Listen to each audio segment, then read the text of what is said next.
हमारे बहुत से अफराद मुल्क से बाहर होते हैं, पैसे कमाने जाते हैं, नौकरियां होती हैं, वालिदैन यहाँ बूढ़े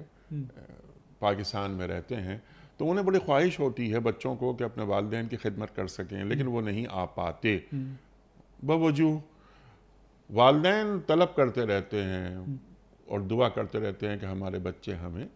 हमसे मिल लें, लेकिन वो वहाँ से पैसे भिजवाते रहते हैं, पाउंड्स आते रहते हैं, डॉलर्स आते रहते हैं, लेकिन बच्चे नहीं आते। उन बच्चों के ताल्लुक से कुछ तो इतनी अलमनाक दास्तानें हैं, आप भी जाते रहते हैं कि इल्लीगल मसलन अमेरिका में दाखिल हो गए, डॉक्यूमेंटेशन नहीं है, 10-10, 20-20 साल हो गए हैं, बच्चों से दूर हैं, माँ बाप से दूर हैं, पैसे भेज रहे हैं, लेकिन ज़ाहिर है कि वो पैसे इसका बदल तो नहीं होते। तो इसीलिए जो आ सकते हों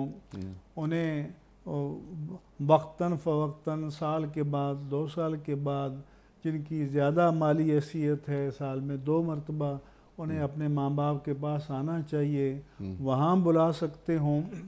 तो वहाँ माँ बाप को खिदमत के लिए बुलाना चाहिए। जिस्मानी खिदमत का बदल जो है महज माल, डॉलर, पाउंड, यूरो, दिरहम, दीनार, रियाल नहीं हो सकते।